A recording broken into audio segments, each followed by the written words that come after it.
Oh, I don't need OBS update. It's so annoying when It's always so fun. No, it's always so fun to set up a stream. I've been there where you're just yeah, like like everything's falling apart or yeah, it's coming together. exactly. Like when you don't want to, it's always like popping out. Like, do you want an update? No, I don't. Like, thank you, no. Yeah, it's annoying. Uh, yeah. Okay, nice. Okay, let me check if everything's working. Check if everything's Yeah, working. Seems. I think we're live. Yeah, it seems like it. Okay, let me sit into my original position here. Okay, ladies and gentlemen, let us know if we can start. Let us know if the audio and video quality is good on both of our end. Please let me know. Hölgyek, urak, tudassátok velünk, hogy jó-e a videó és audio minőség, hogy tudunk-e kezdeni. And like I'm always saying, you will be able to ask questions at the end of the interview, so don't forget that. Please let me know. Please don't just lurk. Stop your work and don't lurk. Like I'm always saying. Okay. Mm-hmm. Let us know. Let us know. Let us know. Let me see if I'm not dropping frames because I did not update it.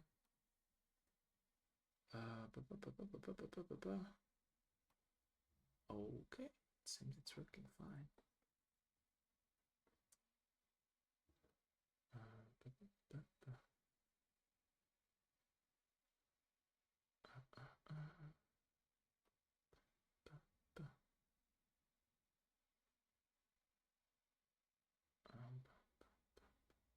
Yeah, it seems it's working fine. Okay. Okay, I think I won't wait for people to let us know this time because Yeah, I've been there. Yeah, totally. yeah, because like I said, at my place it's like midday, so people are usually like at work. So okay, so welcome everyone at the very new episode of my Dev Live show. I'm today joined with the creator of the game called Heavenscape, and I'm like I said before, I'm very honored and very thankful that you joined us and very early hours. So especially very honored that you made this sacrifice for me and for us. And like I'm always saying, let's start with a little bit of introduction. So please introduce yourself for us.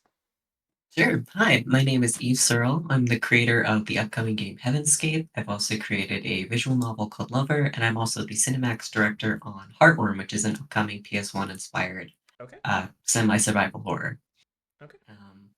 Yeah, I guess I could talk a little bit more about like what I do or something like that. Okay. Um, I've been doing game dev probably for about almost 10 years now, kind of on and I off. see. I see.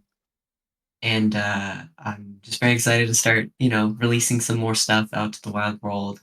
I love horror. I love horror movies. I also love like uh, early Y2K stuff as like an inspiration.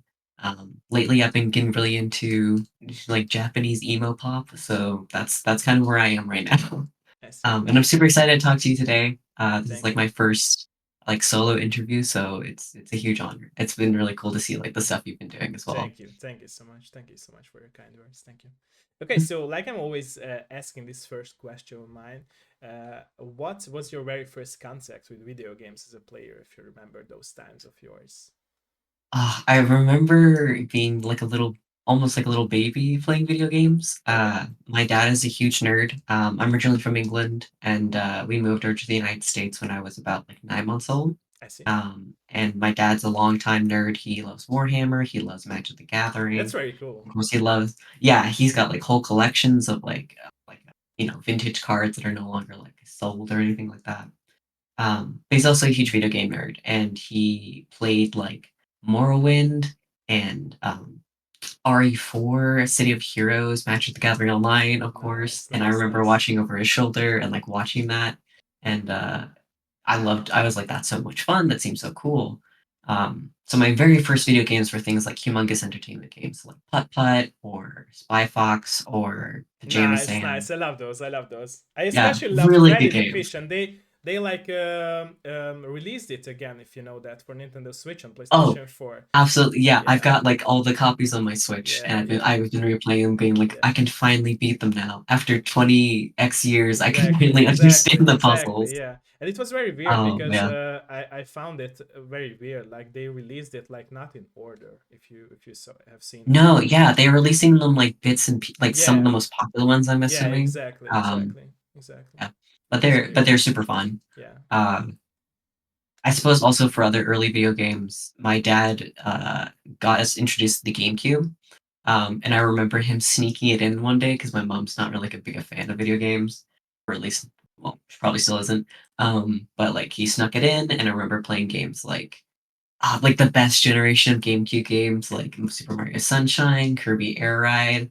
Uh, I think a little bit of Pikmin. I'm wearing a Pikmin shirt today. nice, nice, Um, nice. Love that. one of my favorite games. So yeah, I remember being introduced to those kinds of games really early on, and then later on doing things like the Wii. That was like another one, and then after that was like PS3, and we never really had an Xbox, but I like I see. remember playing Xbox at other friends' house. So very early on, played a lot of it very young, and even at that age, I was like, this is incredible. Like, I would be so fun to like make this kind of stuff. But it wasn't until much later that I actually got involved in it. But yeah, those are kind of like my early childhood I games. see. I see. Thank you for that. And what was the Hmm. very first click when you really like stepped into making video games? Because like you told us before, like you really wanted to make games, but there was, I guess, a time where you had to Mm. like grow up for this first step, right? So Yeah, when I was growing up, it was kind of like I was always going to be an artist, I see. like a drawing artist or I see. visual artist. My parents were very much like, if you like doing something, you have to be good at it. So they'd be like, I put me see. in classes and try and get me to like learn a little bit more about the foundations. But as time went on, I was like, I need a more serious job, or like look towards a more I serious see. job. I So see. I see. I I see. wanted to be a vet. I wanted to be a marine biologist. It wasn't until like midway through high school that I was really, really interested in the idea of like becoming a creative director, or at very least a concept artist. Hideo Kojima obviously was like a huge inspiration. Like he was making stuff that he felt really passionate about, True. and like True. True. True. um, he was making stuff that was like kind of cutting edge for the time. Um, so about halfway through like my high school years, I transferred to an arts high school to like really get good at art. And then halfway through my arts high school, so like a year later, I was like, I really want to do video games. Like I think they're so fun. I'd only played about with bits and pieces of it in like early engines, like nothing like Unity or Unreal, but like really obscure like adventure game engines. Um, and like Spore. I don't know if people remember Spore, Yeah, but I there do was like a remember that. mode. Yeah. Did you ever play Galactic Adventures at all? Not really that much. Not really that It much. was like it was like an add-on where you could essentially make your own game using content from other people's like, worlds. So like if they would build a building or make a Was species, you like could a creative mode for that game. yeah, creative Okay. mode. And Okay. I remember digging around in that and being like, okay, this is like my first foray into video games. They're really bad. I really hope the servers are like not don't show my old stuff. But like I remember that being like the first example. I'd be like, oh, video games, you have to make everything in order to make a video game. That's a lot of work. But I kept chasing it, and then eventually I went on to do like video game school. So that's where I went for like my university, and that was like a really good learning experience to see kind of the scale of everything that went I see. into I see. I see. I making see. a full production. I see. Um, yeah. Okay. Okay. And how do you feel about it? Was it like a very hard thing to make the first step of really starting making your own games? How do you feel about it? Or was it at scary at some point at the beginning? um, Sorta. There when I went to video game school, which sounds so funny to say, it was kind of a trade school. So the where it's located is in kind of the central hub for a lot of video game development. So Okay. it's like the Pacific Northwest, so like Microsoft and a lot of other studios are around it. Um, and I went there purely to be a visual artist. Like I've said I wanted to do creative directing when I went in, but I was going to aim for like a concept art position and then work my way up from there. But that's very hard. Um, the best concept artists take years of experience to kind of get to that point. And kind of again, halfway through the experience, I was like, I don't want to do purely art. I want to do programming. I want to do actual game design. I see. I see. Um, And in my senior year, we kind of had this expectation to do a portfolio. So when we would start applying to jobs, it would have like a complete portfolio. I see. And you're supposed to like make a bunch of work for that. For me, I was really enamored with what was coming out at the time, which is still kind of relevant today, which is like early PS1 inspired horror games. Um, so like seeing things like Puppet Combo, a handful of others that kind of escaped me, but those were kind of the era of the game. Seeing that and being like, oh my goodness, people are kind of going back to their childhood and like True, true, making true, games that are really exciting true, because they're still popular now. true. Um, and I'm working on one, which is like kind of a dream. Seeing people make that kind of stuff and being like, okay, there's room for art and video games that aren't AAA. Like it's not, I don't have to like learn all the like high graphical edge. It just has to True, be like a true, good design game and has like an interesting look to it. true. Um, so about halfway through, I decided to like make the beginnings of what would now become Heavenscape and like present that as like a senior project and be like, this is what I want to do. I want to be able to make a game from start to finish and kind of have creative control to represent the idea as best as possible. I see. Because previously I worked on teams and we would make games as like semester long projects or like several year long projects. And it was like, we're all kind of inexperienced. We're all not good at communicating. Um, so projects wouldn't meet their full, True, expectation or true. like what we wanted them to be. So like taking full control of projects seemed like the best option for me I see. to like make something and be like, I'm responsible for every part of it. And by doing that, I've now like understood most of the processes. So I can be like, I understand the work that's needed in order to go into a game and like make it the best it can be. True, And I'm true. always learning. So there's always opportunities to get better. But the first step was definitely like taking that like time where I was making art and being like, is this really what I want to do? And is this something I'm willing to pivot into? And I did love it so much that I decided to fully pivot into doing game design and not just art. So it's kind of a long-winded response to your question, but I hopefully that answers it a little No, bit. it does, yeah, and it really does. Since like you told us, it's very true, and I believe that it's also good that you made this choice since you did not want it to sacrifice your vision, right, and your freedom of being Mm, creative. So it's important for you, and I think it matters at the end of the day because like you're aiming for like your game, not share the vision with others and sacrifice your own mm, freedom of making that game. So I think it matters the most at the end of the day. Yeah. mm. Okay. And how do And you? it totally Go is for it. good Sorry. for it's good. No, sorry, it's good to work in teams. Like I don't want to dismiss and say you can't not be you should work with other people if you want to True. make a True. vision True. come True. to life. True. But like there's comfort in being like just tell me what to do when you're working on a game True. team. True. Like True. just tell me what needs to be done versus True. now I get to really creatively explore something on my own or at least True. direct it from And that. it's So very hard to just find pros the and cons to perfect everything. synergy between people, right? To not like cut the vision of those people who are you working with. I think it's very hard and it's very rare. It's always Mhm. beautiful when it happens, but it's very rare in my opinion. Yeah. Totally. Yeah. And how do you feel? Were your like parents and close friends supportive about your decision that you went into making games? How do you feel about it? I know it's a more personal question, of course. If you don't want to answer, it's fine. But if you want to, Oh no, no. Like I said earlier, my parents were very much like, whatever you want to do, you have to do it well. So whatever it's gonna take to get you into a position where you feel confident and you're well skilled, they'll fund it, or they'll like offer support for it. I see, My dad's side of the family is very artist heavy. Like they have a lot of artists and directors and things like that. Nothing super notable, but definitely chasing their dream. I see, Um, and my mom is very practical. She's like, as long as you're making money and you can support yourself, that's all that really matters. Um, I think they're a little bit cautious now because of the student loans that I'm in, but they're super supportive. And they're super into like seeing what's happening, and like my partner's family also is super into what we're doing. My partner's also in video game industry, so seeing like them trying to take an interest in it or them trying to like understand the things we do is like really heartwarming, even if they don't fully understand like when we talk about like MOBAs or shooters or stuff like that. I see, I see.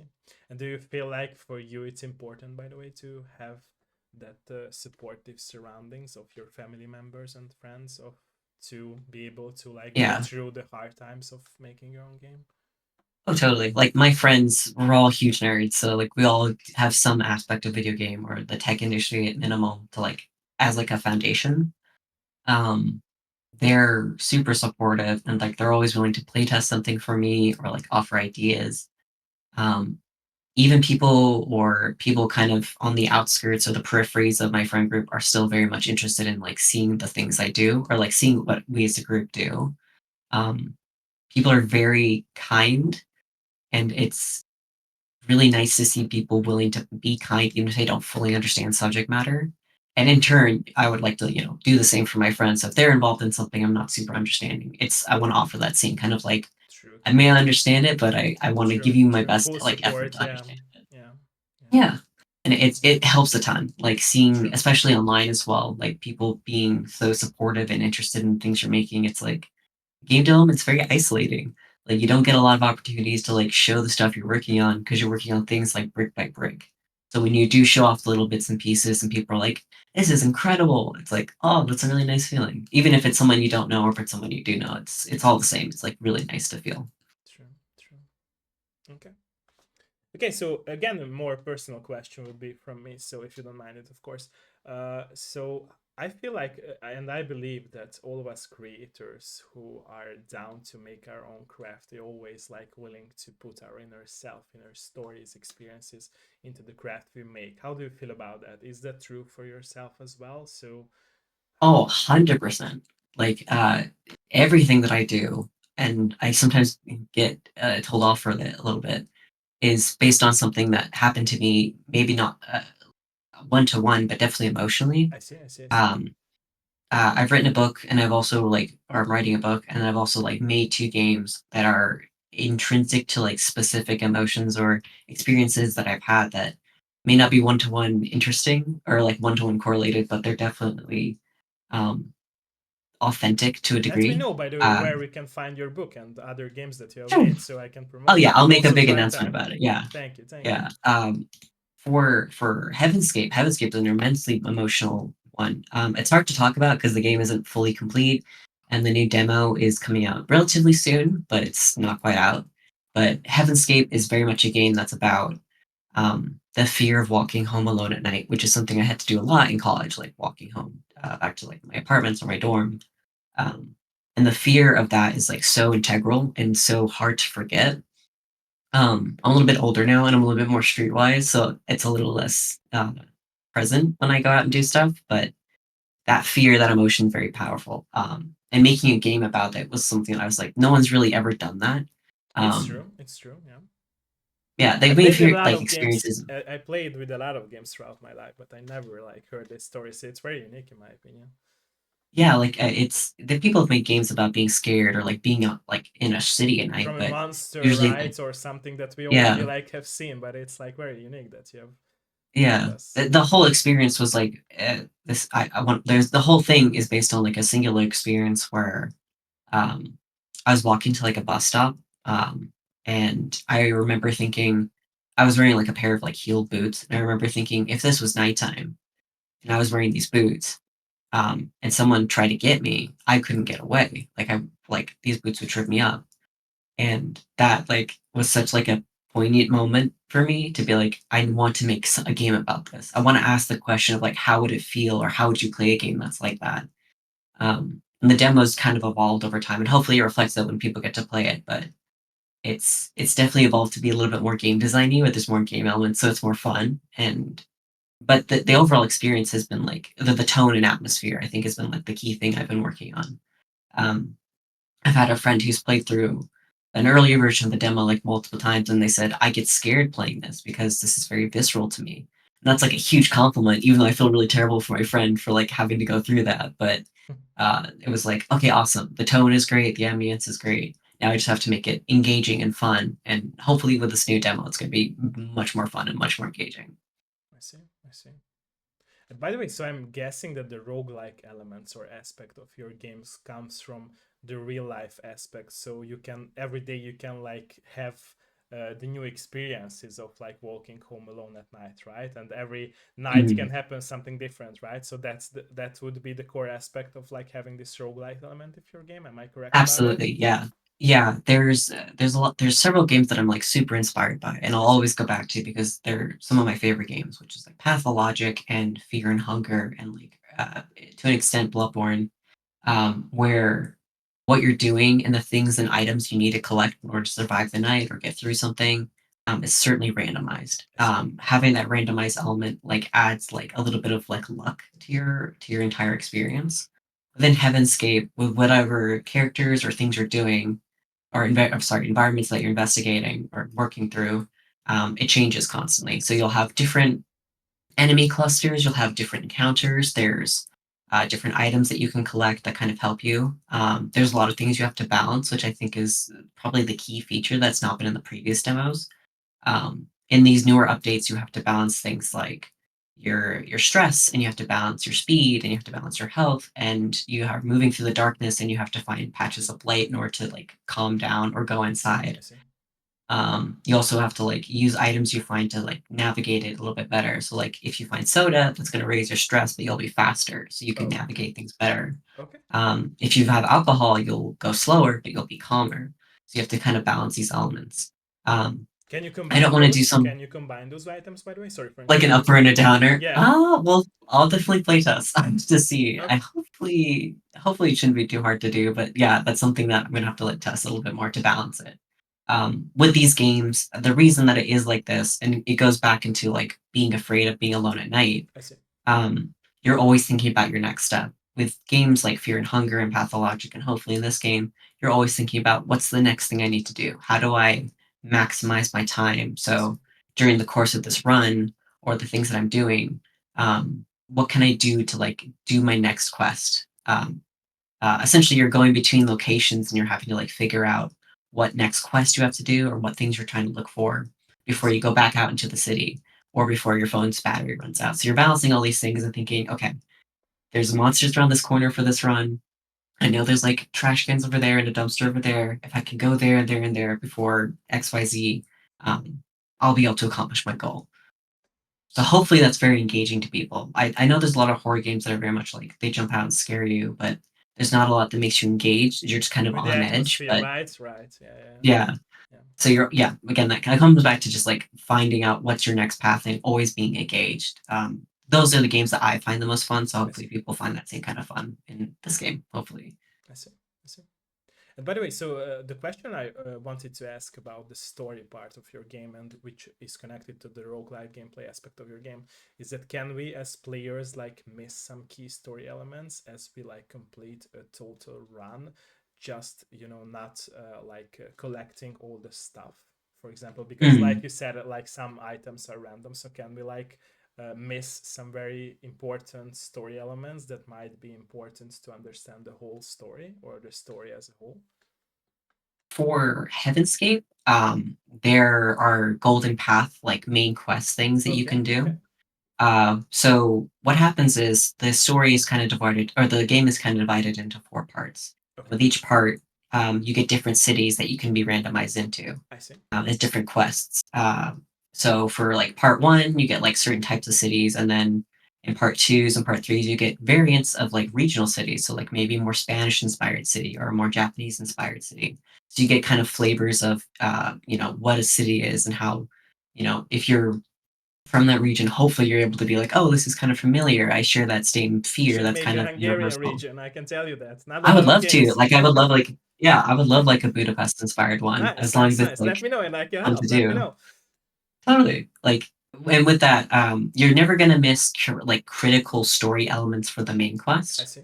And with each city or each part that you go to, quests are kind of gonna always be available to do. I see. I see. And the more cities and the more you go through the story, more locations are gonna open up and more NPCs are gonna open up. It's gonna be like harder to navigate I see. because there's always something changing. But the part of the experience is like learning to get good at like, okay, I know this is this city, there's this thing's out there, and I know that there's chances that this thing happens. So you're always trying to keep that in the back of your mind. And that's kind of rewarding the player for memorizing things like that. I see. I see. Um, there are quests and things that you probably will not encounter if you're not looking hard enough, but that's never going to be detrimental to the I experience see. because it's like if you make the time to go out and find these things, like explore the darkness and like brave something that is normally quite scary, you're rewarded with like items and NPCs and quests and locations and they all kind of tie into each other. So like a location and NPC you meet, or you meet an NPC at a certain location, their quest is gonna like hopefully tie into opening up another quest, so you I know to see. go there later. I'm trying to keep it all kind of contained or like all tied together so people can experience as much of the game as possible.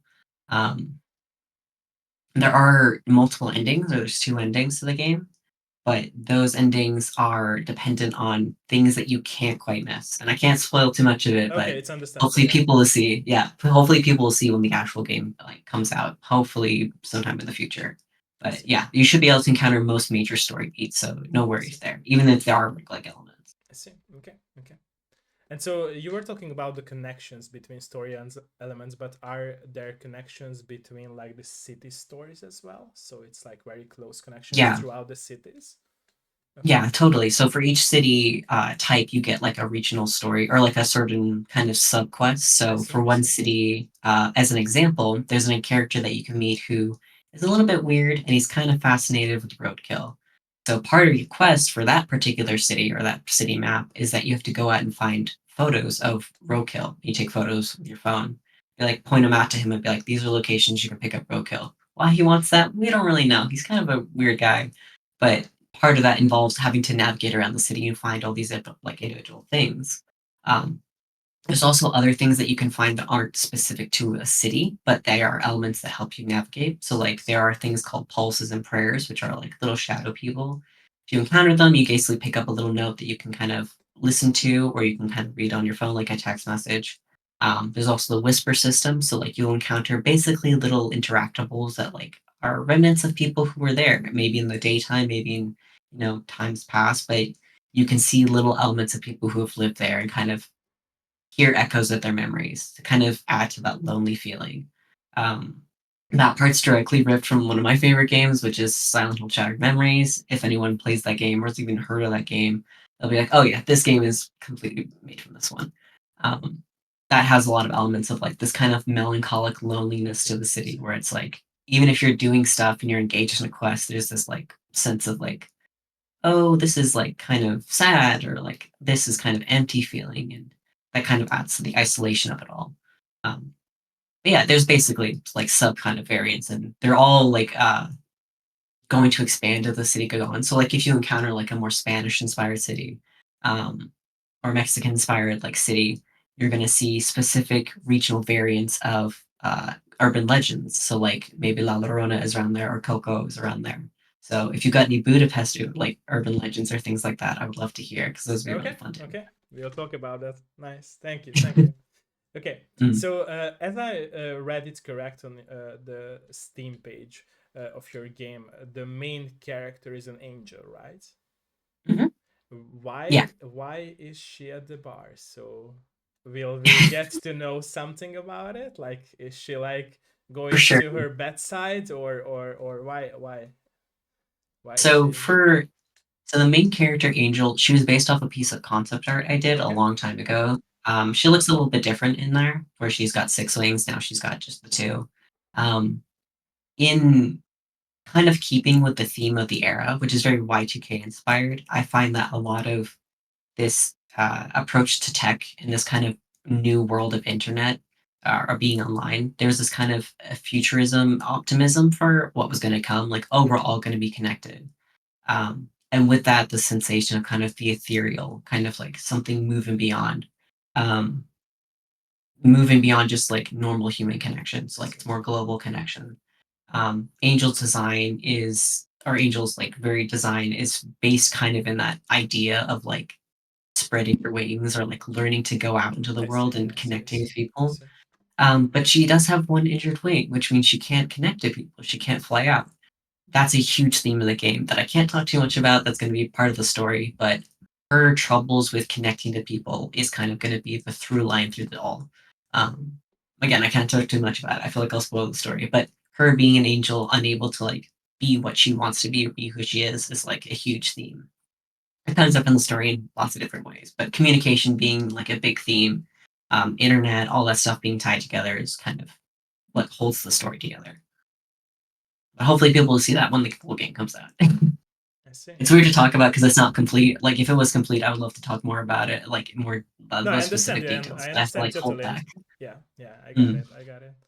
And it's very interesting, by the way, because I feel like your main hero is like really wants to learn about the world, right? So mm, she is not like wants into go rogue or bad or something. She just wants to understand the world around her, right? So if I'm mm. understanding it correctly, but of course, let me know if I'm wrong about it with my No, no, thoughts. yeah, like her experiencing the world is going to be kind of relating to the player, like experiencing the internet for the first time, and like the way that all the NPCs are kind of designed is kind of based on urban legends as well as like people's online avatars. So like they could be as unique or as out there as possible. And learning to communicate with people who have maybe different languages or different ways of speaking or certain things that kind of prevent them from being very clear in how they communicate, like mental stuff kind of being a big I see. factor in I that. see.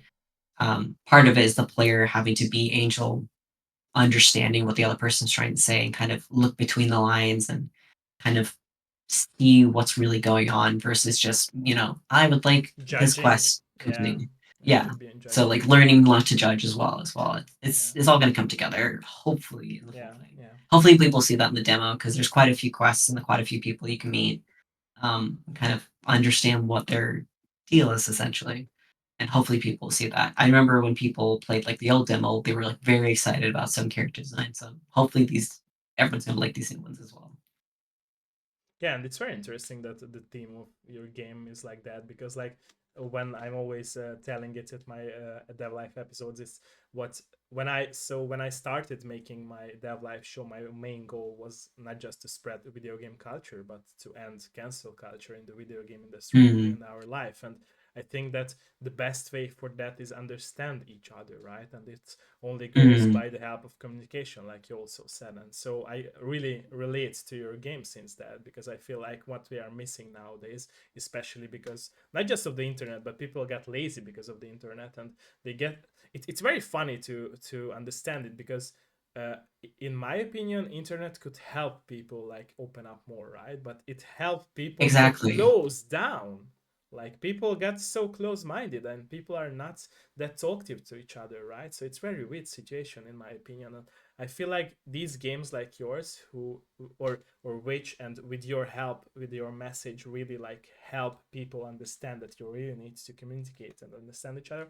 It's very important in my opinion because like I don't know, especially here in Hungary, where I feel like a lot of people are like, have this tunnel vision. I'm not sure what it's like in other countries, but I can speak for my country. Is that like a lot of people are like very, very like it will be harsh to say, but close-minded about things and about Mm, people. And I think it's bad because like if people judge others but they don't understand why they are doing something in their life, you can't judge him or her, right? So it's stupid. And I think mm, like game like yours really should like I always say this, that games like yours and games, especially video games, which have a very core message about communication or love or understanding each other, should be taught in schools. Like it should be like books we learn from, right? Because I feel like it's important, and I feel like it would be more helpful, especially for this new generation of kids, to learn from video games and not from books. I'm not saying books are bad or something. Don't get me mm. wrong, please. No, But we love yeah, we books. love books, but yeah, but people, especially kids nowadays, are more open up to games. So games like Mm, yours as well could really like bring these important topics to the table, which I think like because of the internet and because of the cancel culture, people like got it really wrong. Like, and I think mm, it's bad because for me, who is very or who has a very high passion about video games, it's so sad to mm, see that video games and especially developers who are making these games are all often judged for nothing, right? So people are mm, not even understanding what a developer goes through for all those years which he or she makes those games, or a team makes a game, right? mm, And I think it's very bad because like sometimes it can end a career or even end somebody's life, right? So how many mm, stories we heard on the internet that somebody killed themselves just for being judged on the internet, and it's stupid in my opinion. And people should really have this like how to explain it. So I think that what people do not understand is that we like put into jail those who like act bad, like Mm, do something wrong. But we do not do anything with those who like just talk shit to other people, right? Why? mhm. Like why? Yeah, So it's very yeah, weird, right? it's very weird. I completely agree. It's part of what I wanted to make this game about. When I first started college, we had to write an essay about our greatest fear, and mine was about apathy on the internet and how like there's so many people are say things that they could never say to another person's face True, because exactly. They are there's a screen scared. there. Exactly. Yeah, In face to face, people are scared to say most of the things that they say on the internet. Like it's crazy. yeah, completely. It's a I've always thought of it as kind of a growing pain with being so interconnected. People talk about like the singularity and like everyone coming together as one. It's like this is obviously not that, but like it, the era that we live in shows that this much communication all at once has a lot of headaches, and the cancer culture comes from not willing to be open-minded to True, things like cultural differences true, or true. dialectic differences or um, just like just like not being wise enough to understand why someone would say Exactly, something like that. exactly. Like it's knowledge, I right? don't. It's nothing more. It's just Yeah, knowledge. Exactly. yeah. It's the optimism of that era where it's like we can go online and talk to anybody and exchange ideas and have all this information. I And want to learn bring from each back other, that like right? So it's like not a yeah, bad and thing. like Like yeah, yeah, totally. It's like I want to bring back that like feeling, be like, hey guys, we have this important tool. We shouldn't use it for true, things like like social media to an extent of like showing something and getting praise for nothing. It's like true, I want to see only like artists and I want to see what people are working on. I want to be inspired. true, I don't want to see someone complaining about something they don't understand or someone tearing someone else down because they either think it's funny or they think it's like true. something that is just a joke to them. Like the people, I think the main thing is that people go online. I think everybody is talking in their head is their voice, right? Like when you read something Not online, you think, always, oh, not this, always. I will yeah, interrupt you here from if it's not no, a no, you're problem good. for you. I feel like uh, a lot of times I met so many people online and I talked to so many people throughout my journey on Twitch, and I feel like it's not just their voice is what they are giving out, but sometimes and a lot of times I felt like people are like not even like brave enough to talk about their real feelings, so they hide it Mm, and they speak like against their feelings just to defend their inner self and inner truth. Like I remember I had a very good friend like who was like very with love with video games, but mm, since he get bullied in school and he grew up, he like started this new journey of his life and he started to act like he doesn't like video games anymore. mm.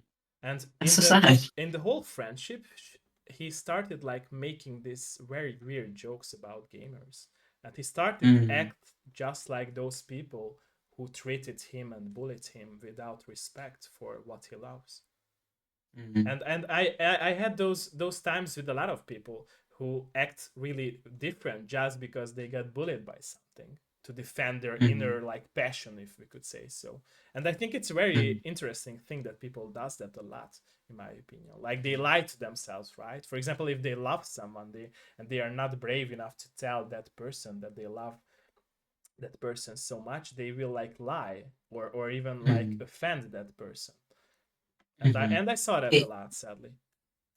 yeah, it's very much like it's a difficult thing because it's like a maturity thing where it's True. like, are you willing to like take the time to question those kind of ideas or beliefs? And I feel like online, a lot of younger people are constantly posting, and younger people don't have the experience or don't have the wisdom to understand what they're doing or what they're saying Yeah, has but like that's the long lasting effects. funny part because as kids we are more honest than we are being mature, Really? right? So it's very weird, right? Yeah. So Yeah, it's like that weird point between being a kid and like being a teenager true, and true, a young true, adult, and you're true, just saying stuff because you're true, trying to find out. But because you're like, if you're older, if you're exposed and you're seeing it, you're like, what are people saying? Like this is just it's you're just fed all this like engagement from people who don't know better, and it makes you think worse about the world, and you start to like have preconceived notions kind of come to light about your own like true, true, true. yeah, like you start to push away things that you love because you're feared of being ridiculed for it. And being mature and like growing up is being like, I don't care. I love video games. Like if someone hates me, then they just don't understand. Like you just have to own it at some point. True, true. Yeah, yeah. People are weird. People at are the end, so weird. at Oh, the end of the day. Yeah, yeah, yeah.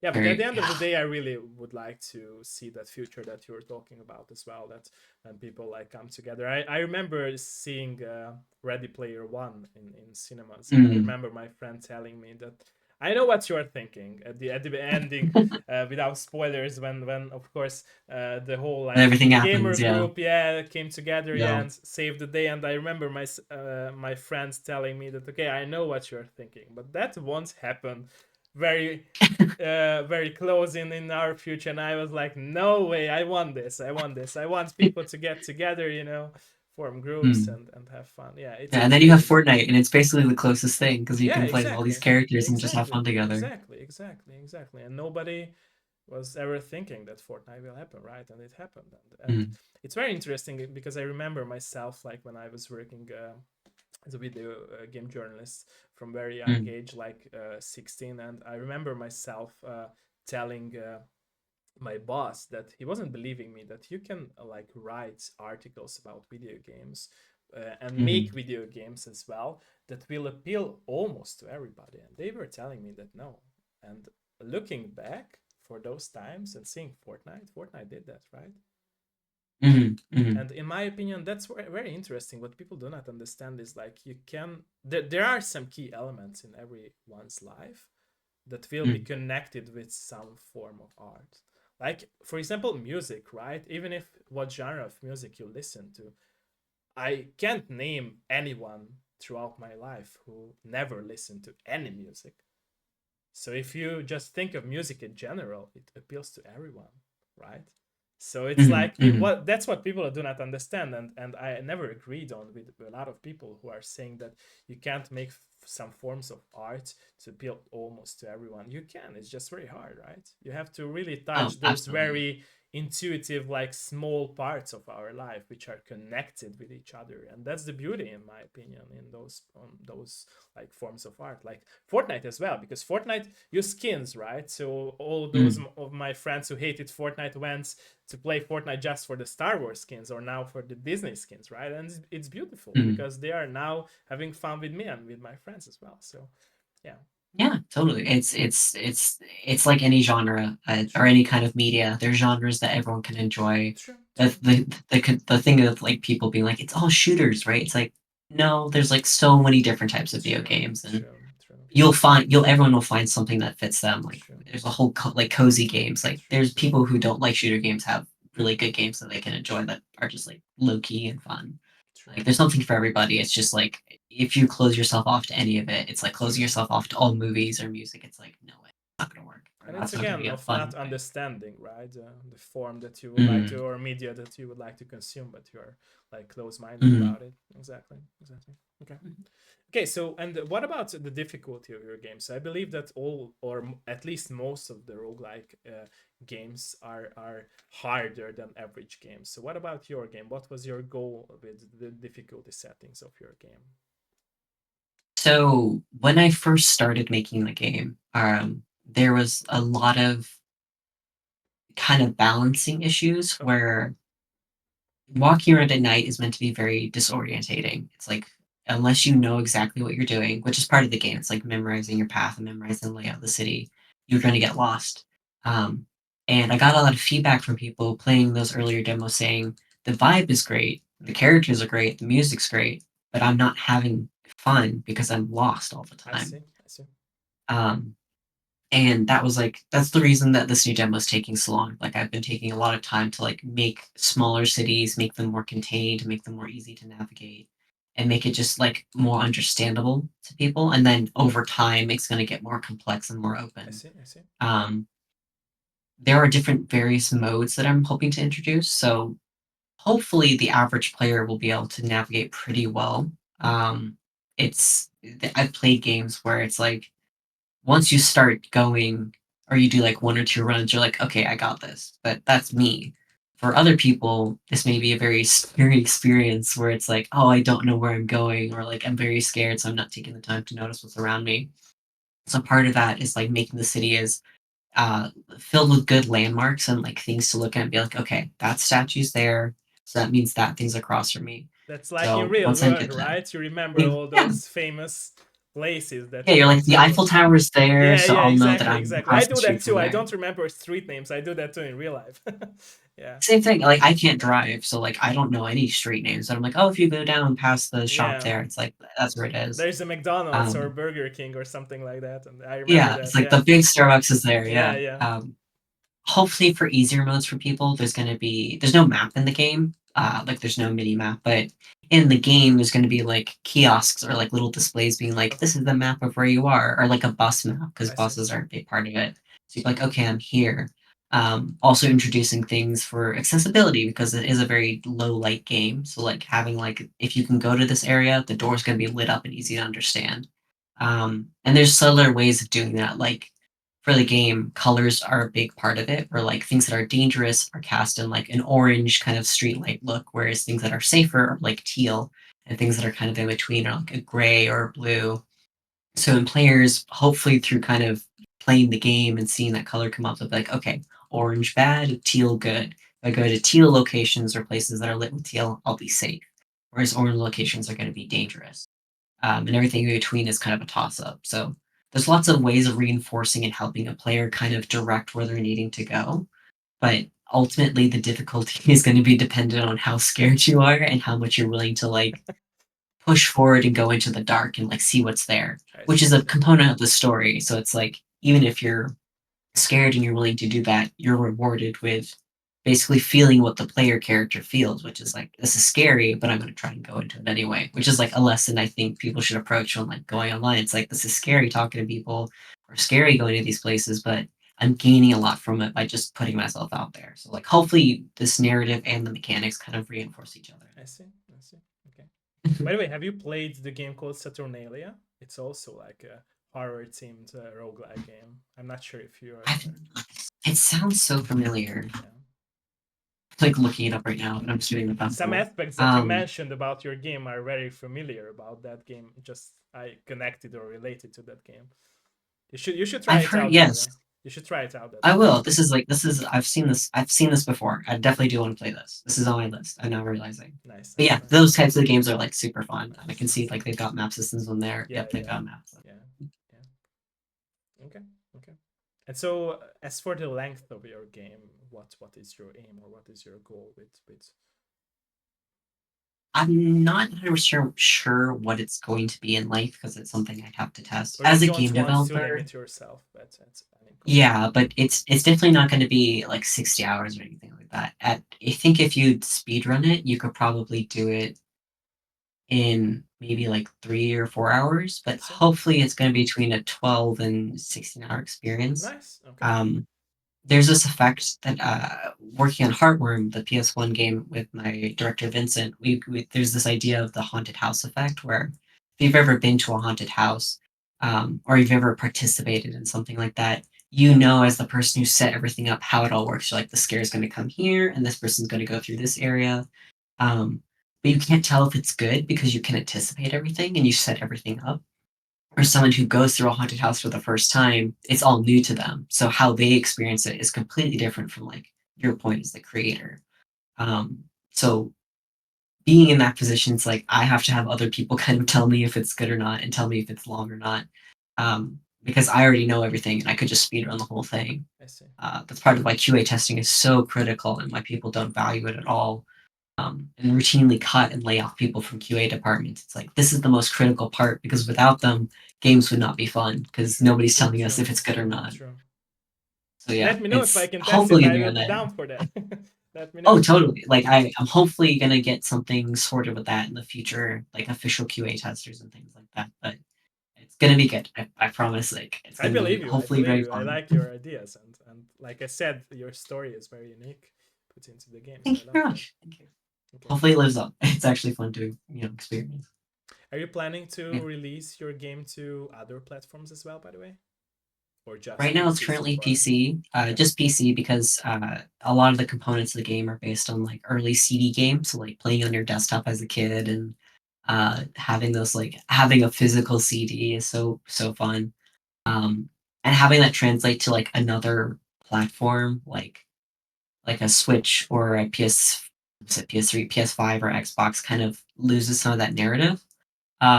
I also can't code. I Most of the game is made with visual programming, so like trigger and I component-based see, I see. programming.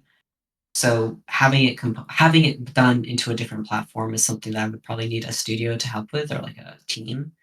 Um, right now, it's probably just going to be PC for now.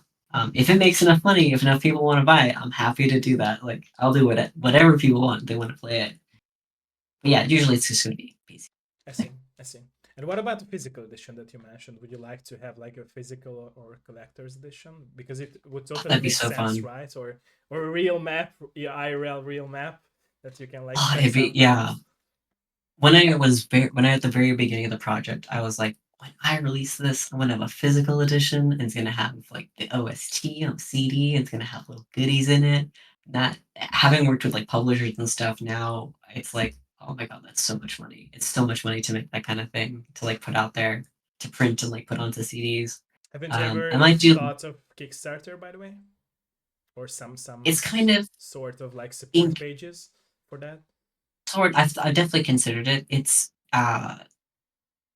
for me, I know that if I was ever to create a Patreon or a Kickstarter or anything that required donations and updates, that would put a lot of pressure on me. I see, I see, I see. Um, and while I'm always open to like, I don't want people to give money and not feel like they're not getting what they want. I see. That's Um, understandable. Yeah. yeah, there are very certain things that I would only ask for like funding for, which would be like music licensing. There's specific songs that I really want to put in the game. Um, But that's like, okay, having that in the game, it's like you're not paying for the experience, you're paying for this to be in the game. Whereas like having people pay me each month to like show updates to the game, it's like that's very kind of them. But I've seen so many projects fail, True. even with full Patreons, that just don't meet True. expectations, Yeah. especially if True. they're under like, True. like a time limit or something like that. Um, I definitely think that in the future, I'm going to definitely make this happen. And I've talked to some people who can make it happen. There's definitely going to be like charms and like little kind of artist alley stuff like prints and maybe a limited edition CD copy that's going to be like once it's sold, it's sold. I can't make any more. Because you have to see kind of the interest before you start to do the True. investment True. for this kind of stuff. Understandable. Yeah. Yeah.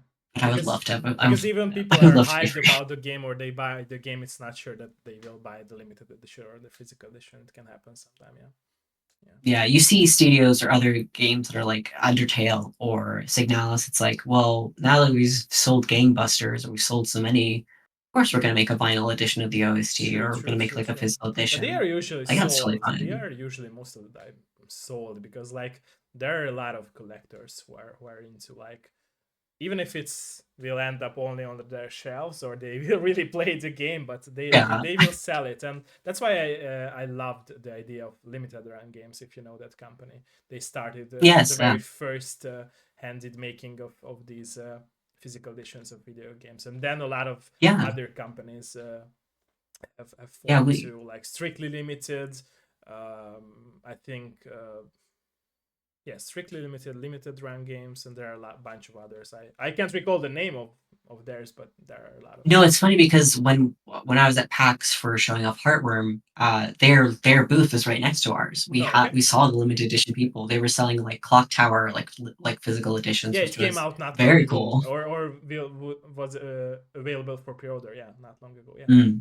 yeah. Yeah, it was cool. I was like, "Oh, I didn't know that was there. That's so cool." I would love to see more, people having accessible, physical copies of media True, true, that's, true, like, lost to time. Like, that's true, true. incredible, like, it's important for video game preservation, so it's cool to True, see. true, true. And it's very nice of them because I remember that whenever I pre-ordered any game from them I got it, they have these little cards, that you can collect with all these editions, like a limited card for added to the edition of those games. Yeah, it's nice. And it's very interesting that most people think, since the media covers it like that like physical editions are not that popular anymore, but it still are, or they are still are in my opinion. Mm, Like I said, that limited run games, all the copies are sold like first day or first week of video mm. games. So yeah, it's Or they get interesting. scalped and stuff like that. But yeah, having a physical copy, it's so nice. It brings me back to when I was a kid and I was like going True, to the true, store true. and buying like Exactly, a big box of exactly, it. exactly, I exactly. remember like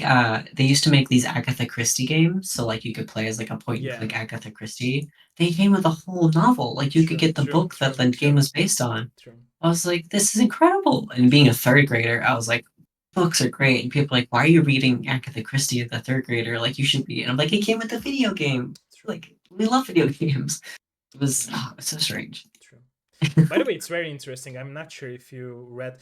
I'm not sure at what of her books was that story about she like hinted about her real life that she Mm, almost killed her husband. Do you know that story, by the way? I'm not sure in it which sounds so book was that. familiar. I'm not sure in which Mm, of her books was that, but there was a story about like her letting like her readers know about she almost killed her husband because her husband cheated on her. And it's very interesting mm, that all of the creators who want or who made some mistakes in their life, they want like this judgment go away even if people did not know about it, right? So I can mm. resonate with your game to that book as well, and to that message of her book as well.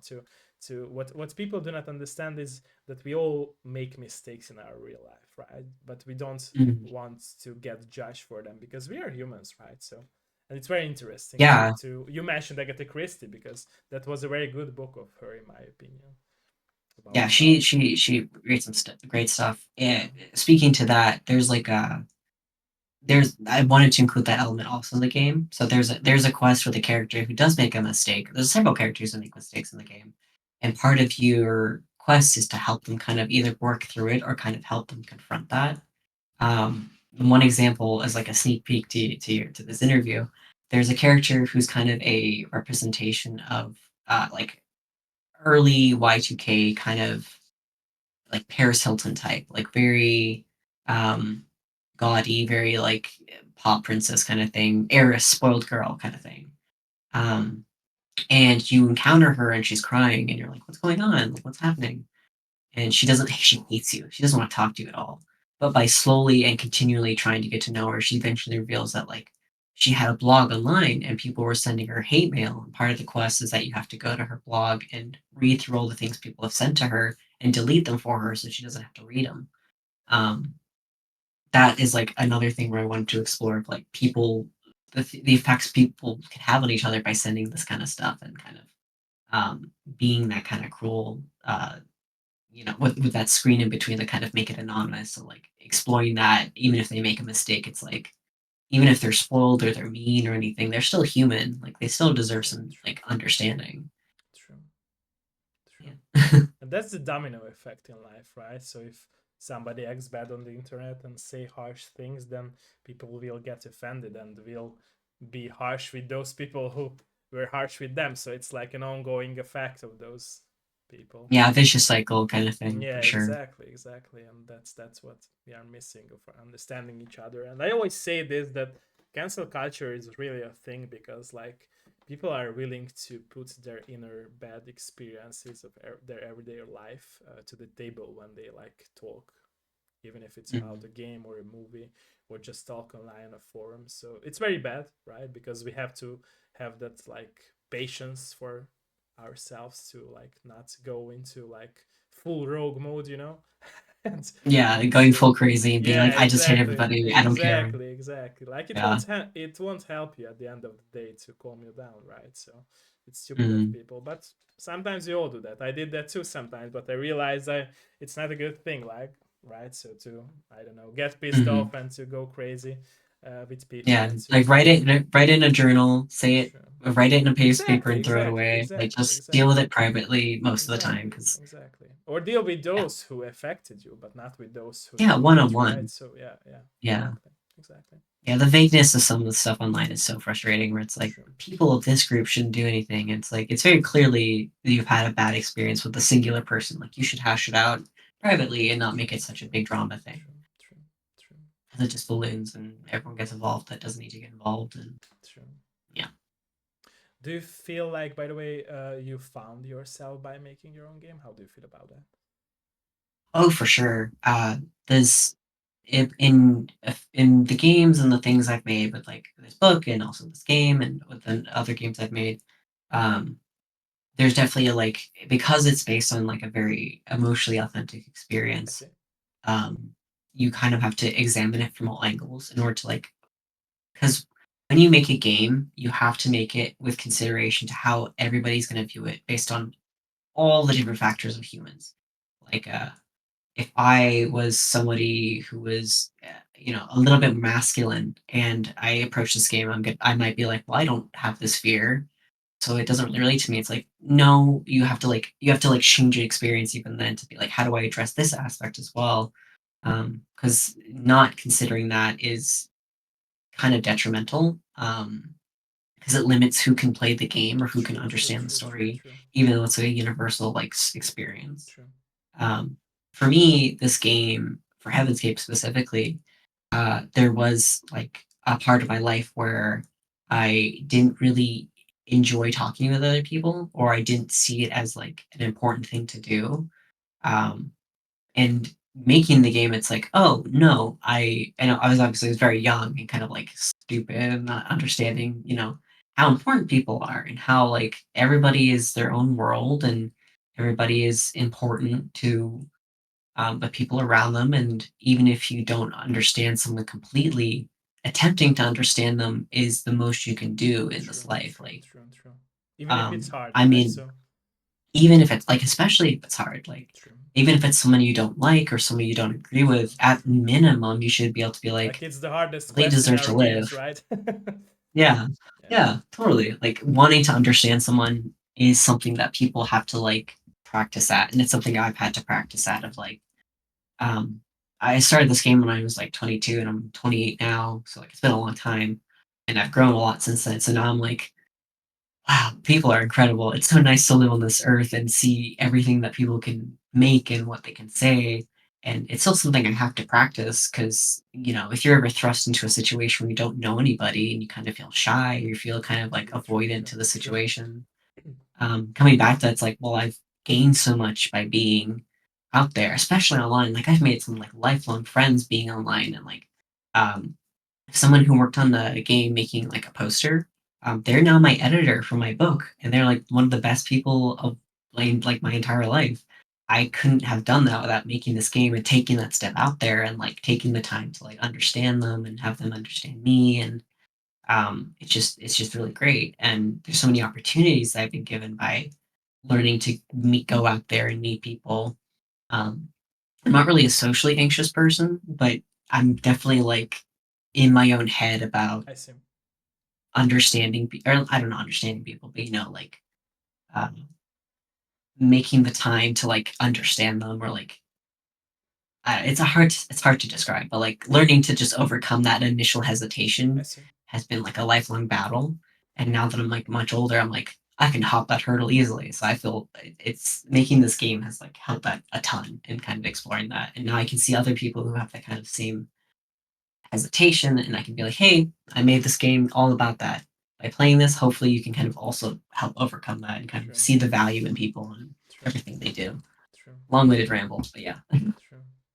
And yeah, like you said before at the beginning of our interview, that as you grow older, you start not to care about your fears, right, that much, and you go full into those things that help you evolve as a person, right? So, yeah. Mm. Okay. Absolutely. It's like the optimism I'm talking about for the Y2K stuff and like the early internet stuff. It's like I feel like I'm getting closer to that even as we're getting farther away from that time period because I'm getting older and because I'm caring less about that aspect of social media and that part of like life. It's like I just want people to be happy, I want people to be healthy, and I want to have a good time. But True, true, it's true. been great since I've started embracing that. Okay. You already answered, by the way, my question. What I wanted to ask next, that my question would be, but if there is an addition for my question, I will ask this. What I wanted Sure. to ask before is that. So, how do you feel like? How have you changed as a person from making your own game into other territories or in other territories of your own life? But you already answered this. But if there is an Yeah, yeah. addition for that, I would love to hear I that. don't know. I feel like I rambled too much about it. No, I love I that. I think love that. maybe, And I love your yeah. honesty, by the way. And what I also wanted to say before you answer to this Mm, question of mine is that I feel like what you said is about understanding others. I think it's really start of understanding yourself as well. So I think that the way that like you shaped your stories and made into a game was really about understanding yourself, and that's why you could also understand others and try to be for out for them. And I think that that's what people are missing. I always say this, and I know that I can be very cocky and harsh with my opinions sometimes, but I never do that for like hurting people. mm, Sometimes people understand me, sometimes not, but I always say this, that I feel like throughout my journey and my experiences, I felt like all of the people who I met and were like very close-minded about their thoughts, and even if I wanted to understand them, they were close-minded and not helpful for others in their close family circle or friends or in the society because they had problems.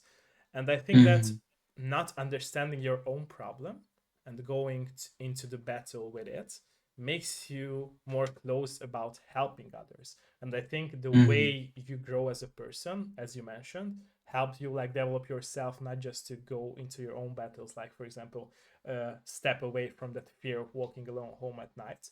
So that's why you mm, started like grow as a person at whole, as whole, and so understand others people problems. And I think it matters, and it really starts with us, right? First to understand and analyze. So that's why I think it's very important to sometimes be in our head, but not just be in our head, but really go out mm. and in back, right? So that make that full circle. So yeah, No, yeah, you're completely right. Like, if you don't understand yourself, the whole adage, if you can't love yourself or understand yourself, how can true. you do that to anybody True, else? true, exactly, It's, exactly. And yeah, people get yeah, angry of me when I say that, but I feel like it's very true. Like you won't be able to mm, help that much for people or for a person if you don't help yourself first, because you will mhm. be that I don't know in that very bad situation of your life when you like. So it's weird. It's very No, weird. yeah, it's part of it comes back to, like, 2 things, which is, like, your age and also, like, your experience. So, like, if you're young, you're not gonna have as many experiences to kind of draw this sense of who you are True, from. true, true, true, true, true. It's when you get older, you have all these experiences to be like, well, I act this way in these situations, so I can say confidently that this is how I am with whatever it is. So, Yeah, like in confrontation or like whatever, and you have to kind of examine like, are there times where I change that approach? Like for me, it's like when like a little example is like, oh, I don't really like synth music or something as a kid. Now that I'm older and I can see all the things that go into it, it makes me really, really like it. Um, Part of learning to like question yourself is also to see other people's processes. true, So true, like true, when you true, see people make stuff, and I'm sure you've experienced this, where it's true, like, as a journalist, I'm sure you've seen other people and how they approach journalism. We're like, oh, so that's how they think about that. I'm thinking about how I think about that, and it kind of changes what you do. true, true, Same thing for game development, where I'm like, watching documentaries and watching people make games, it's like, oh, this is how they approached it, and I can learn from that. Or I can be like, I don't like how they did that, but I understand why they did that. You just have to like go out there and experience this as much as true, possible. And true, when you're true, somebody or you're around somebody who's not like that, it's like it's very hard because you're like, do stuff because the world's great and there's so much to experience. But if you're afraid, you kind of hide behind like, oh, that's not important. And it's like you don't get it. And there's only so much you can do in a lot of situations like that, true, and especially in the game as well. There's situations where you can't change somebody's mind, or they're just never going to change who they are, and that's kind of a major thesis or major point of the game. It's like you even if you can't change someone's mind or get them to open up, you have to try, true. and it's kind of like your responsibility or not your responsibility, It but will it's a take good years, thing in to my get started. opinion, but if you like at least talk to those people, they will hear you out and they will remember.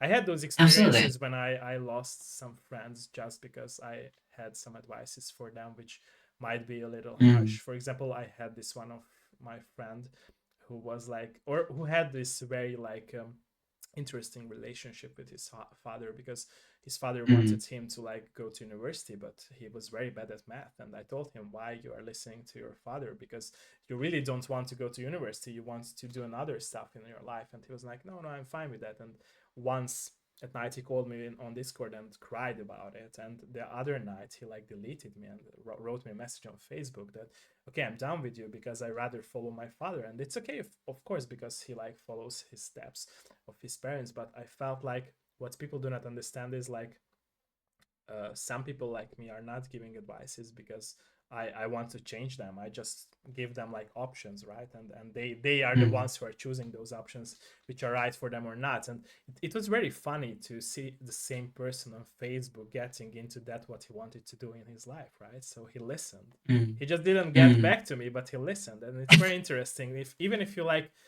gets lost in the way of your friendship by having these advices, I think it will matter at some point of their life. As from Yeah, my and it experiences, of course. no, I've had the same sort of thing, and in those situations, you just kind of have to do the kind thing, because being kind is usually the best option, is, like, never judge someone for doing something like that, and be like part of it is, like, being the wisdom of, like, they're in a bad spot to deal with this, or they don't know True, how to deal with this, so they're overreacting or true, whatever. true, true, true, You true. need to be like, "Hey, you do you. When you feel like you're ready to talk about it, I'm always here." Like, never close the door like that unless you're, like, pretty committed to be like, "This person can't change," or "This person's not healthy for me True, in my true, life," and true. I have to deal with it The problem personally, is but that they are closing yeah. the door on us, right? When we are wanting to Yeah, help. and But you're just that's like, life, I "Well, I've guess. done all I can." As long as you can feel like I've been kind and I've done my best, then yeah, you can True, just kinda be like, true, "That's true, okay." true, true, true, It's always contextual and based on what's happened, and true, yeah, true. there's no one size fits all situation. Yeah, yeah. Okay, we touched a lot of topics, by the way. Thank you for your honesty. I appreciate that. No And thank worries. you for waking up Searle, like I said. I hope that you're not sleepy at all, but as I can see, you are perfect. So, yeah, thank you Oh, for thank that. you so much, yeah. Okay, Yeah, so are it's you. okay. Thank you. Are you down to go into some questions from the chats? Sure, yeah, yeah, I yeah. hope that they already like did their work or school. Okay, ladies and gentlemen, let us know, let us know.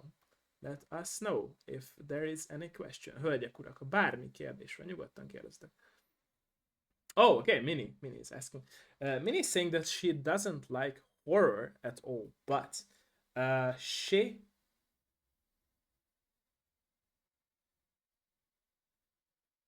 she's interested. Why do you think like people love playing horror games at general? Is it because like they want to pump up their adrenaline, or they like to be scared? Uh, or do you think like they are like excited for the experience, what might not come in their everyday life for them? Interesting question. For yeah, that's a great question. Thank you very much. I love horror, so like this is like my favorite topic. Horror, everybody loves a good ghost story. I think from the beginning of time when we were in True, true, caves and someone was saying there's something scary over there, it's immediately intriguing. It's you can have a lot of genres like adventure or puzzle or whatever it may be, but there's nothing as intriguing as something is wrong, because humans love to figure out like what is wrong. There's a reason why anytime you go online and you look up like um, scary stories or like ghost videos or anything to do with the supernatural or occult, there's millions and millions of views true, true. because it's interesting. And horror is a very flexible genre in which you can ask a lot of interesting questions without being confined by like expectations. So if you had an adventure game or you're into adventure stuff, it's like, well, it has to be fun, it has to be exciting. Otherwise, it's not an adventure. Whereas horror doesn't have to do that. And horror comes in so many different flavors. There's like domestic horror, which focuses on like the horror of every day, like being pressured at the supermarket to try and buy something. That's horror versus like um, survival horror, which is I have to fight and turn to my, my instincts to get out of a situation and live because, people want to live. Um, a lot of people I know don't like horror games, but they like watching it because the actual experience is quite scary. I don't like Five Nights. Oh, I love Five Nights at Freddy's, but I don't like playing it because I get scared, I get startled. There are many ways to enjoy horror without actually like playing it or engaging True, with true, it, but I can say that the more you play, the more desensitized you come to it, and the more you start to seek out more interesting forms of horror. true, true. Um, I'm definitely not scared by like pop-ups and things like that, but the more disturbing elements, the more human elements are like far more interesting, and you start to appreciate it a little bit more. So even if you don't like horror, there's ways to get into it that's like safe. And horror in itself is like a way of exploring situations or asking kind of dark questions in a way that doesn't affect anybody because it's all fiction. Um, so there are always avenues to get into it. If you want something softer, there's always like Halloweeny stuff where it's like more spooky and like kind of like kiddish. And then that evolves over time into like really disturbing stuff. So you can always work your way up to it, but there are always like small avenues. And I wish I was still scared of a lot of things because that would make horror much more enjoyable to be like, oh, this is scary and I'm scared by it. But now I'm like thinking too much about how it's made. So I can't be like, oh, this is a scary movie. I'm just like, okay, so they made That's this decision to creator in light it you, this right? way. That's the creator in Yeah, you. Yeah. yeah, it's like, oh, I can't fully enjoy it because I'm thinking about how it's made. So maybe don't watch too much horror, but definitely find something that's like intriguing and kind of start from level one. So if you think like mysteries are scary, definitely explore like simple ones like missing items or jewelry stuff. Like I know that a lot of people are like into like true crime, but like there's true crime that doesn't involve murder or anything like True, that. true, true. And yeah, there's lots of avenues. There's something for everybody. I do think domestic horror is really interesting. There's an author called Shirley Jackson who wrote a lot of horror about being a woman, but not so much being a woman, but rather the expectations of society in like the 1930s and 40s. Her stuff is very not scary. But if you read it and you kind of understand where she's coming from, it's terrifying because you're like, oh, this person is expected to do XYZ because they're a woman. Or they're pressured by their family to do something and they can't escape it because that's And do you society at the realize time. that in everyday life we really fear a lot of things we just don't realize at the end of the day, right? Because we are so Yeah, focused on our daily quests in our real life. Yeah, yeah. yeah, totally. So there's lots of avenues. I feel like I'm just repeating myself at this point, but yeah, there's lots of ways to get into horror and um, don't start hard. Definitely start working your way up, and definitely start with like Sorry. top 10 lists and kind of start from there and see what sticks out. Yeah, you're totally fine. Okay. Yeah, hopefully that answers the question. I think it does. Yeah. Thank you for the question and answer as Yeah, well. Thank you. thank you for the question, Vinny. Okay, Grown is asking a question. Let me read it first. I wish I understood Hungarian. This seems like a great language.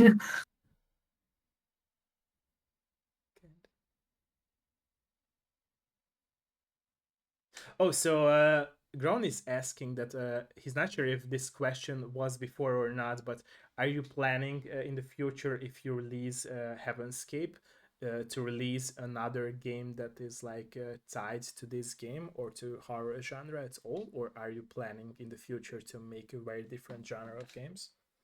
Hmm. That's a great question. Thank you. I've made a second game already called Lover, which is a Okay, short visual novel. If people want to check it out, it's complete. It's free. I think I'm going to put it on Steam within the next month or so for okay. October. Um, it would probably cost like $1 then, $2. It's really short, really very intense. I would recommend to many do not play it because it's a very intense game or a very intense story. That's Um, a bad marketing. You shouldn't say that they should not play it. it's the most terrifying game, but people have anyways. For future games that I want to be working on, they're definitely going to be a lot shorter because this game has taken many years to make, and I want to make Okay. shorter games that are a little bit more well versed. There is DLC planned for the game. I have some of that sketched out where it's like more cities and a more expanded DLC where you can go to an island and kind of experience a different realm. An idea for that was that there's a character, an NPC on the island that you can't, or a monster on the island that you can't look at because if you look at it, the entire game crashes. Wow. So it Okay. gets a little bit more meta with that kind Okay. of expansion. Um, but as opposed to like other games in the future, I have a few that I've written out. I want to do a little bit more experimental stuff. I have ideas. There's a game idea that I'm working on a friend with that is about it's kind of Nancy Drew inspired, like the old point and click adventure. Okay. It's gonna be about vampires. We're currently kind of figuring that out. I really want to make a game about exploring like human depravity, and kind of starting from the bottom or starting from the top of like negative experiences that a human can go through, all the way to the bottom, and kind of seeing how intense that can be. I also have another game that I'm thinking about exploring like the death penalty. I really want to explore like more disturbing topics in a way that like kind of humanizes things. I feel like people, whenever they approach something that's really dark or very difficult to kind of understand, um, they do it out of like a fear of what it is, rather than trying to understand all the Understand it. components that Yeah, make what exactly. happens. Exactly. Exactly. Um, and there's a lot of games that do disturbing content as like a shock value instead of exploring the Like Last content of around Us, it. like Last of Us games, Yeah, right? So yeah, yeah. There's a lot of like gore and terror in that true, kind of true, game, true, but they never like dig down into like what leads up to that or like what comes true, down from true, that. How do true, people deal true, with these true. Exactly, situations? exactly, exactly. And that's what I Um, was talking yeah. about in the past. Some of my episodes of my Dev Live show is that there's an interview series. I'm not sure who makes those interviews right now. I can't recall his name, but he's like a very famous like journalist and also like Mm, he has his own TV shows, and he has this a lot of episodes about when he talks with serial killers and all the people who like killed someone in their life and mm, were put into the jail, why they did that stuff. And mm. those episodes of his show are like very much viewed by a lot of people, like 10 plus million people, because like you said, it's interesting of understanding others, right? So we always did that. Like if you remember, like 100 years ago, we always went into understanding each other, and now it's like when we have all these social media platforms, when we could really understand each other, we don't do that anymore, right? Why? Yeah, not at all. Like it's Yeah. it's so interesting. And like I said, just to clarify me, I Mm, never said that these killers or these bad people were like good people at all. It's just like mm. in my opinion, as we grow up from being a kid, we are not like supposed to be serial killers. Like we just grow up Yeah. having fun uh, by, I don't know, playing at the garden with our toys or something, and something could happen in those people's life that lead up to bad situations, that they do something wrong. And what society does not or do not understand is that if you put someone into bad perspective or put someone into the jail for doing something wrong, it's understandable, and it's probably I would say the best way to keep them locked from society. But still, like if you want to understand the problem or the root of evil, what we are Mm, calling evil, we won't stop the masses being those bad people, right? So yeah. society will always push these people towards, and in the future we will have even more of these people, because we are not making any help for the solution, or those, I don't know.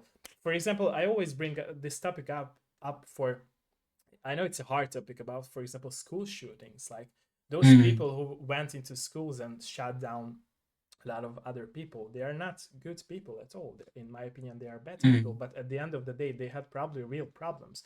For example, there was a kid in, if I'm being correct, in England last time. He was like a very good mm, student. He had straight A's, right? So he was one of the best students in school, and probably he got bullied. There is also a movie about it. Uh, I remember at high school we had to watch this movie called The Class, or I think mm, it's called The Class, but I'm not sure. It was called The Class in Hungarian, but I'm not sure if it was transitioned or translated to English as the same, or with mirror translation, with the same mm, title name or name of the movie. But I remember in that movie, it really showed that the two kids in the school were bullied so much, even beaten up, and teachers were mm. not even focusing on the topic. They said, "Okay, defend yourself." Or do something, or go home. Mm. Don't care. Like why? Like you should put out those people and talk with those people who are making bad things that lead up good people to do bad things. Like it's the Joker movie is about that, right? Too, and he wasn't respected. And Joker movie was famous and people still do not Mhm. understand it. Like, why? Like, you can look, you can really save these people, or really like help these people to grow out into more and better people for the society, and not hurt the society. But if you just push them away from society, they will go rogue, and that's the way it is. People No, act but like yeah, this. So yeah, that's exactly it. It's like with all of these kind of content or all this kind of all these subjects, understanding like root cause true, will true, help the exactly, next person. And it exactly, also is a good time to examine to be like, did I do anything that could have hurt somebody or like led exactly, someone down this path? Or am I exactly, someone who have exactly, had this stuff happen to me? So would I be kind of in exactly. that mind? And by doing that, you're like, oh, so if everyone kind of feels slighted by this or has this same experience, we can all calm down and be like, okay, so it's universal, it's shared, True, so we can true, kind of true. connect with people about that. Yeah, but people are close-minded Yeah. about it, and people say that, okay, I don't have time for it, or okay, please don't bring me up this topic because I don't know, it hurt my feelings or something like that. It's stupid. Like, Yeah. yeah, And with like social media as well, it's like I'm sure when you were growing up, the oh, social sorry. media wasn't no, you're fine. As was like the social media wasn't as big as same for me. It's like Yeah, social media wasn't as big as it yeah, was. So what yeah, by the time they're showing us this, it's like, well, now social media has become a big thing. So all this stuff from before, there's a whole new layer to it with true, like bullying online and like true, you can really hurt somebody without ever meeting them, true, really ruin their lives true. for no reason. And it's And so sometimes it's like, even how do you worse, prepare for right, that? than IRL when we used to have it in high school. I remember that. It was crazy times for me when, for example, kids used to beat me up in schools just because, for example, I had straight good marks in the test, or for the test, or I was like a tennis player, professional tennis player. And people hated, Mm, some kids hated me in school, and I've got beaten up to like blood, and I still here, and mm. I did not shoot anybody for that, right? So because I had a Exactly. good Yeah. care of my parents. But that's what important. Mm, And I feel like what nowadays is people are missing also is the root of not being evil, is like the very close and very good relationship with parents. And that's why I mm, always say this to people, that first you really have to like focus on yourself, analyzing yourself, help yourself, and also have a very good relationship with your parents.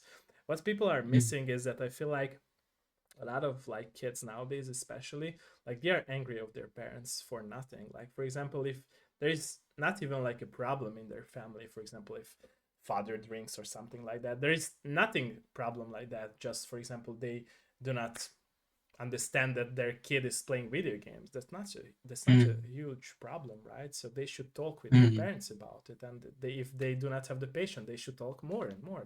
Like you said, you really have to like go into deeper that to talk about the topics you want to achieve for yourself, in order to gain better connections with your parents. And I think if it's really up to kids, because I feel like nowadays that our society how it works, parents won't go down to that road. I can tell you that most of the parents will say, mm, okay, I don't have time for that. I was mm, in a very lucky situation when whenever I had problems, even nowadays, my mom comes to me and talks with me, and my grandmother does that the same with me. And I remember my grandfather, who passed away when I was 12, he did that to me as well. Whenever I had problem in school, they come to me and talked with me. And it's rare, and mm, I was very lucky with this situation. But I know a lot of kids are in not this situation, and that's why I always give this advice to people. They even if they are mature, right? So even if they are, I don't know, 20 or 30 years, and they would like to have better connection with their parents, they should. They have mm, this option to talk, right? They have mouth, they have like mm, human like options for talk, but they miss it. And it's interesting for me that if you want something to achieve and it's achievable, why don't you like take the first step for it? mm. And for a lot of people, it is true that like having a good relationship with your parents does shape a lot of True, true, your own connections with other people. true, But I also know for my community or like for my group of friends as well, some parents in that same vein are very closed off to those ideas. And having a good support network can also save people from true, going down those dark roads. So true, like true, true. there's been like so many situations or so many things where I've read like even if it's silly, where it's like I really got into miniature making and having just four people who just were really passionate about it, talking with me daily or weekly or monthly about it, that saved me from going down darker paths where I either hurt myself or hurt others. And video games are like a huge component of that because having fun together or playing a game together is no joke life changing to True, people. true, true, Um, true. so even if you don't have parents or your parents died or they're in any way like transphobic or homophobic or whatever it is, you still have options to like meet people, make human True, connections, and true, true. and I do agree that like some parents and some kids, there's a little bit of conflict, especially in this day and age Yes, with that's social true. media and expectations of what people are to do and be True, are kind of very mixed up right now. true. Um, but it comes back to like making that first step and wanting to talk to people and Exactly, trying to exactly, amend things as much as possible. But every exactly. situation's different. All I can say is for me, I'm sure you feel it as well. Like friends and having a family that at least tries to understand is always going to be so much better than like being True, alone. true, true, true. Yeah. Thank you, thank you, thank you again Yeah, for your honesty. By the way, thank you, no worries. Yeah, no worries. thank you, thank you. Okay, any more question? Let us know. Bármilyen más kérdés? Bármilyen más kérdés? Any more questions? Any more questions? Afraid I don't know what hello in Hungarian is, but I am hello everybody. Szia, szia, szia, szia, szia. See ya. See ya. See Yes, ya everyone. yes. I will type you for szia. See ya. Or sziasztok if you like. So if you like telling it to like more people, szia is like for one person, and sziasztok is like for a group of person or people. Sorry. Got it. Yeah, yeah, yeah. Yes. It's Oh, like the most common one. Yeah. Bármilyen más kérdés, hölgyek, urak? Any more questions, ladies and gentlemen?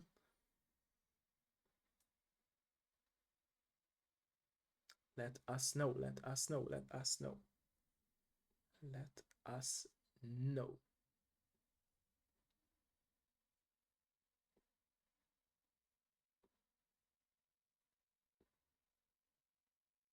Let us know. By the way, so we talked about a lot of topics, but so with your games that you're like completed and you're also making, so what would be the core ultimate message if you would like to give out that message without spoilers, of course? So what would be like the ultimate message of Heavenscape without going very much into spoilers that you want to Uh, achieve for people who are playing it? yeah, I would say the core message of Heavenscape, which will be hard to understand because the demo doesn't touch too much on it Okay. without revealing some of the story, but the core message is make an effort to understand people because if you understand or if you care about other people, they'll care about you, which I think is important. As with anything regarding relationships, it's like the minute you put the energy into something, it's going to come back to you, even if it's difficult, even if your own, you're pressed against yourself, like trying to break through to like see the other side where it's all good and you can appreciate things more. It's very much definitely, learning to care about others only makes things better for yourself. It never hurts to care about people. Because even if they hurt you, or even if they have an experience where they're closed off, you can at least say, I understand that they're closed off. And in that kind of wisdom or in that kind of understanding, um, you can forgive them and you can understand them and Like it's not not get a hurt by it. mystery why they did that, right? Yeah, like if someone runs away because you're like, hey, what you're doing is not good for you, and they're like, I don't care about you or your opinions.